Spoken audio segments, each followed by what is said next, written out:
tout a été un peu abordé. Maintenant, voilà, la question, c'est de savoir aussi, dans les prochaines années, sur quelle logique on a envie de continuer. Est-ce qu'on veut poursuivre avec une dynamique qui était viable il y a 40 ans, c'est-à-dire, bon, ben, combien on a, on attend, il faut faire quoi, ça, non, il faut monter un dossier de subvention, c'est long et complexe, on ne va pas le faire.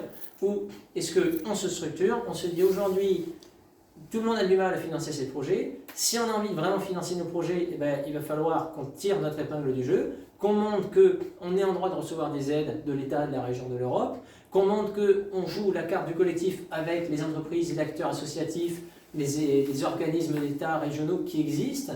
Et voilà, est-ce qu'on a envie de travailler pour rendre un meilleur service aux Roquefortois, ou est-ce qu'on continue sur la même logique et puis peut-être dans quelques années on pourra absolument plus rien investir. Parce que c'est pas parce qu'aujourd'hui on a oui de beaux équipements sur la commune que dans 3-4 ans on sera tout à fait en mesure de les rénover ou de pallier à des dégradations de certains édifices publics ou de se dire tiens on n'a absolument pas fait la rénovation thermique des bâtiments publics, ce sera trop tard pour le faire. Il y a des priorités qui doivent être inscrites dès maintenant dans notre planification budgétaire parce que sinon on n'arrivera plus à les faire et après il sera trop tard. J'avais un dernier chiffre qui me paraissait assez intéressant, je parlais de la capacité d'autofinancement. Donc encore une fois, on enlève l'année 2020 qui était assez particulière, c'était le Covid, mais sur les années 2021, 2022, on était globalement à un autofinancement net, donc c'est-à-dire une fois que vous avez retiré ce qui permet de rembourser la dette, on était à un autofinancement net de 1,2 million d'euros par an. Aujourd'hui, on est à 138 000 euros par an. C'est pas la bonne courbe. En 2025. En 2025. En 2025, on a quand même presque divisé par 10. Donc l'idée, ce serait un peu d'inverser la courbe, de maîtriser les finances pour justement, bien d'ici 2028, 2029 et surtout 2029-2030, retrouver une salubrité des finances publiques et se dire pour les années à venir, pour la décennie à venir, on a une situation saine de la mairie qui nous permet de se dire oh ben là il va falloir mener tel projet, tel investissement, on pourra y aller serein. Voilà quelle est notre vision. Je peux me permettre de rajouter un point parce que j'ai lu, on suit un peu les réseaux sociaux. Donc on a lu plusieurs fois que notre programme était une liste de mesures infinançables et qu'on allait ruiner la commune. Donc pourquoi pas, ça peut être un avis. Moi ce que je veux dire c'est qu'on a chiffré chacune des mesures. Comme Ewan l'a dit, il y a au moins 56 mesures qui n'ont quasiment pas de coût de fonctionnement supplémentaire parce que c'est les partenariats qu'on va nouer, c'est les incitations, c'est les projets qu'on va lancer. Et sur les mesures qui nécessitent un financement, que ce soit en fonctionnement ou en investissement, tout a été chiffré, d'où ce chiffre de 24 millions. Alors on vous a épargné le tableau Excel qui était un petit peu difficile à diffuser, à projeter et à simplifier, et toutes nos mesures sont financées. Alors on nous a beaucoup reproché de ne pas l'avoir fait directement dans le programme, et je ne vous montrerai pas la vidéo, mais un de nos camarades dans l'élection l'a fait. Ce que je peux vous dire, c'est que c'est chiffré, certes, mais je ne sais pas comment c'est chiffré. Pour vous donner juste 2 exemples que je connais, puisque c'est des choses que j'ai travaillé à la mairie dans mon ancienne responsabilité d'adjointe à la vie scolaire, sur la rénovation du bâtiment des Acacias pour la jeunesse. On nous parle de 300 000 euros sur un état, enfin 150 000 euros et 150 000 euros. Au bas mot, la rénovation du bâtiment des Acacias, quoi qu'on veuille faire, c'est minimum 1,4 million à 1,8 million. Dans l'hypothèse la plus basse. Je vous épargne les hypothèses d'extension qu'on a pu avoir. Le pump track, il est chiffré à 80 000 euros. Je sais exactement où ils veulent faire, je suis allée sur le terrain.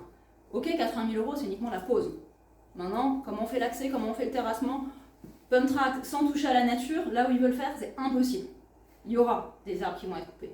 Donc, il y a du financement qui a été annoncé par certains de nos camarades, mais je peux vous dire qu'ils sont pour la plupart pas forcément réalistes. Pas tous, il y a aussi des chiffres qui n'ont pas été donnés. Parce qu'on nous promet un planétarium à Roquefort-les-Pins, c'est bien.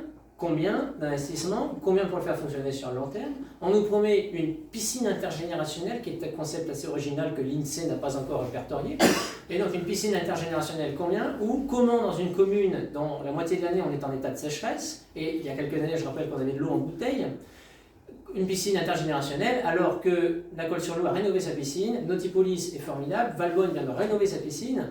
Nous, on est aussi pour la mutualisation des équipements. C'est-à-dire qu'il y a des piscines dans les communes alentours, on ne va pas en créer une à Roquefort-les-Pins, alors que le but même de la CASA, c'est de dire il y a un équipement qui sert à plusieurs communes. On a fait un polymage à Roquefort-les-Pins dont peuvent également profiter les communes environnantes. On peut donc aussi profiter des piscines qui existent déjà ailleurs, précisément parce que ce serait une vision vraiment très fermée, il faut le dire, de la gestion municipale, que de se dire on va essayer de faire un peu tous les équipements à Roquefort-les-Pins, on va surtout pas regarder combien ça coûte, et de toute façon, dans quelques années, ce sera aux successeurs de gérer les problèmes. Puis, nous, on arrive avant les gros problèmes. Et il faut avoir une vision, dans mon sens.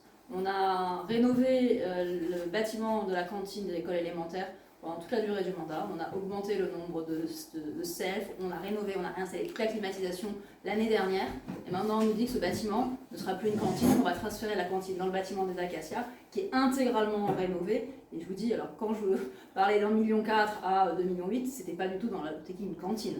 D'accord. Donc on est sur des projets, certains qui sont chiffrés de manière un peu aléatoire, d'autres qui ne sont pas du tout chiffrés et qui, par manque de vision, ont généré des dépenses sur ce mandat-là, qui étaient nécessaires. La cantine de l'école Jean Camp était à rénover. Mais maintenant qu'elle est tout à fait fonctionnelle, qu'elle fonctionne bien, qu'elle est parfaitement rénovée, que les enfants ne meurent plus de chaud pendant l'été quand ils mangent, on va la déplacer dans un autre bâtiment. Donc il y a des choses qui sont pas cohérentes. Et ce qu'il faut avoir, c'est une vision sur l'avenir. On rénove le centre de la police municipale il y a 3-4 ans maximum, 2020. Maintenant, on va le déplacer ailleurs. On rachète un local pour le déplacer ailleurs. À un moment donné, il ne faut pas changer d'avis pendant tous les 4 ans. Donc, on a un projet, on a une vision, et c'est des équipements sur le long terme qu'on peut penser. Alors, est-ce qu'il y a... Déjà, merci à